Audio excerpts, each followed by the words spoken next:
है, क्या कुछ बातें हैं बताएं।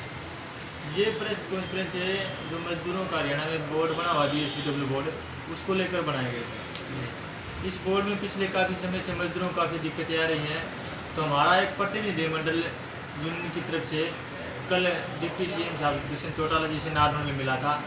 तो वो मिला इसलिए था कि वो हमारी समस्याओं का कुछ समाधान करेंगे।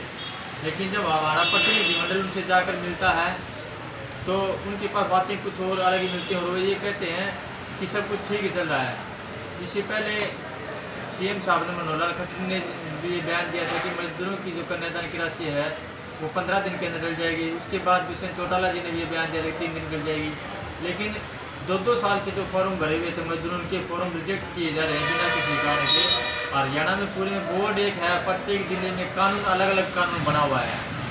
तो इस मुद्दे को लेकर के हमारा एक प्रतिनिधिमंडल कल दुष्यंत चौटाला जी से नारनौल में मिला और उन्होंने प्रतिनिधिमंडल से बगैर किसी बात किए अपना वो प्रतिनिधिमंडल ने जो मांग पत्र सौंपा था उनको वो अपने PA को दे दिया। बोले कि सब ऐसे चलेगा, डिजिटल का रखा है, सब ठीक हो जाएगा। तो हमारा प्रतिनिधिमंडल उनकी सी बात को लेकर कड़े शब्दों में निंदा करता है और आने वाली 27 तारीख को हिसार में राज्य श्रम मंत्री श्री अनूप धानक जी के निवास स्थान का घेराव करेंगे। और अगर फिर भी सरकार मजदूरों की सुनवाई नहीं करती है तो आगे हम जगह जगह धरना प्रदर्शन व हड़ताल करने का काम करेंगे। और क्या क्या समस्या आ रही है कन्यादान को छोड़ के? समस्या इस बोर्ड में 23-24 स्कीमें लागू की हुई। ये बोर्ड 2006 में चौधरी भूपेंद्र सिंह हुड्डा जी ने लागू करवाया था हरियाणा में। तब से लेकर के अब तक मजदूरों को स्कीमें मिलने का प्रावधान था इसमें, लेकिन अब इस सरकार में किसी भी तरह की कोई बेनिफिट, कोई सुविधा किसी प्रकार के मजदूरों को नहीं मिल पा रही है और नई सरकार मजदूरों की तरफ ध्यान दे रही है। मैं सरकार के बात साफ शब्दों में क्या देना चाहता हूँ कि आप जिनके बनाए हुए मकानों में बैठते हैं वो मकान मजदूरों के बनाए हुए हैं, सरकार भी मजदूरों की बनाई हुई है। अगर ये बनाना जानते हैं तो सरकार को और मकानों को गिराना भी जानते हैं। हमें मजबूर होकर के मेरे मजदूर साथियों को आगे भारी विरोध प्रदर्शन करना पड़ेगा, जिसकी जिम्मेदार स्वयं सरकार होगी अगर समय पर इनके द्वारा कोई सही कदम नहीं उठाया जाता है। तो आप किस पद पर हैं? मैं यूनिटी यूनियन का जिला अध्यक्ष हूँ। तो क्या कुछ समस्याएं जैसे नॉर्मली लोग आ रही है उनको, इसके अलावा क्या समस्या आ रही है? फॉर्म वगैरह में भी कोई समस्या है? इसके अलावा समस्या यह है कि प्रत्येक जिले में एक तो अलग अलग कानून बना हुआ है, जो अधिकारी में अपनी मनमर्जी चला रहे हैं और सरकार इसकी तरफ कोई ध्यान नहीं दे रही। मजदूर हैं वो दर बदर की टोगल कर रहे हैं, कभी उनको BDO के पास जाना पड़ रहा है, कभी सेक्रेटरी के पास जाना पड़ रहा है। मैं आपको एक लेटर भी 26 मार्च 2018 को सरकार द्वारा जारी किया गया था, वो लेटर भी दिखाऊंगा। उसमें स्पष्ट शब्दों में लिखा हुआ है कि यूनियन इस BSCW एक्ट के अंदर ये प्रावधान है कि मजदूरों की जो वेरिफिकेशन है वो ट्रेड यूनियन करेगी। लेकिन उन्होंने बगैर किसी लिखित लेटर के बगैर बाहर के दरवाजे से यूनियनों को बाहर करने का काम किया है। अभी तक किसी प्रकार का कोई लेटर जारी नहीं हुआ है। कभी सेक्रेटरी के साइन मांगते हैं, कभी ठेकेदार के, कभी BDO के, और वो भी करवाने के बाद में फिर भी मजदूरों को किसी प्रकार का कोई लाभ नहीं मिल रहा है। सरकार ने एक सेंट्रल प्रोसेसिंग सिस्टम लागू किया था, उससे आप कितने सहमत हैं? सरकार ने जो सेंट्रल प्रोसेसिंग सिस्टम लागू किया था वो बिल्कुल सरासर गलत है।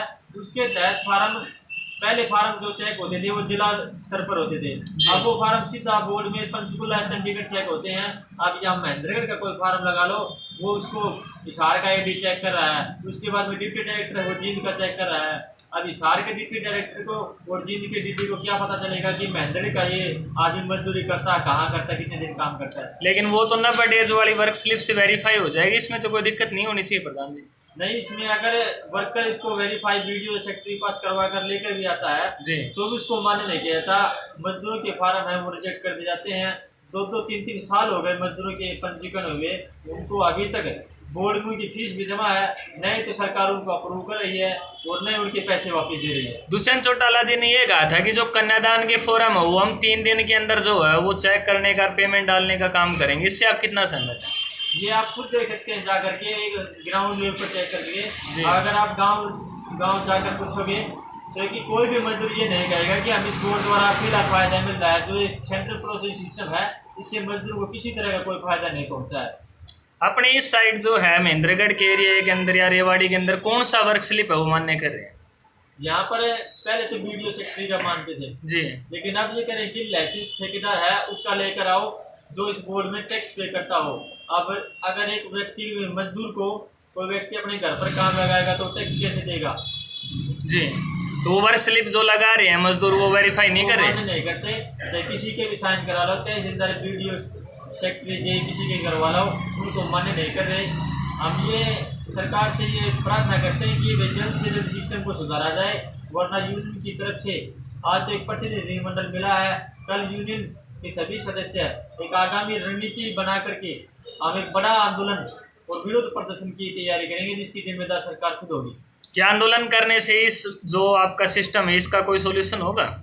आंदोलन करने से इस चीज़ में फर्क तो पड़ेगा और इसका समाधान है वो खुद सरकार को ही करना है।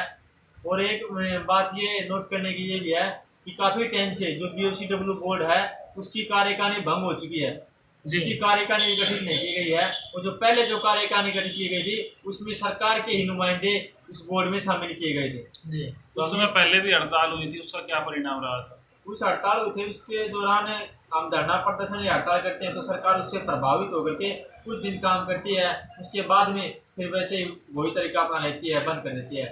अब महेंद्रगढ़ है, मेवात लगा लो, ये 2-3 जिले ऐसे हैं इनमें तो लेबर कोड खुद के जिले में भी नहीं है।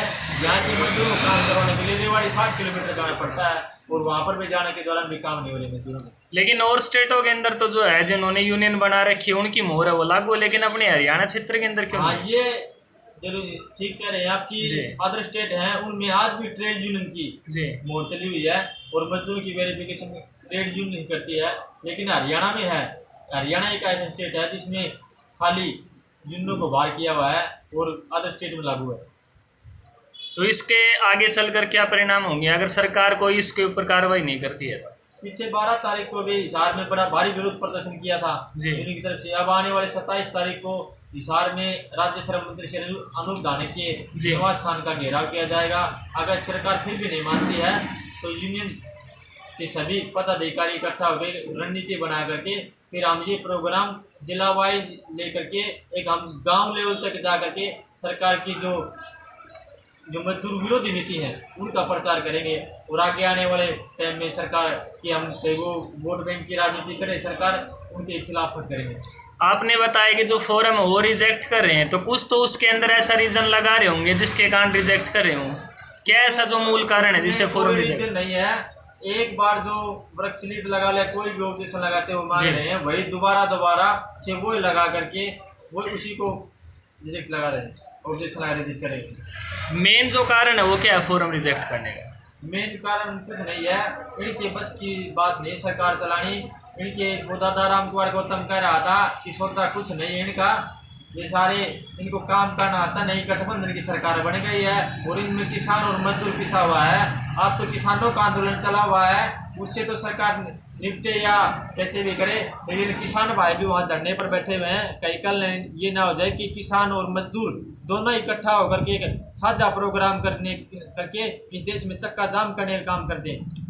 आप कल नारनौल पहुंचे और आपके जो प्रतिनिधि थे वो दुष्यंत चौटाला जी से जो अपना मांग पत्र है वो सौंपा, तो उन्होंने उसके बारे में क्या कहा? उन्होंने इस मांग पत्र को लेकर के अपने PA साहब को ऐसे पीछे दे दिया और ये कह दिया कि बोले सब ठीक है, ऐसे ही चलेगा, सभी के काम हो रहे हैं। इसका तो कोई मुख्य कारण नहीं हुआ कि ऐसे ही चलेगा।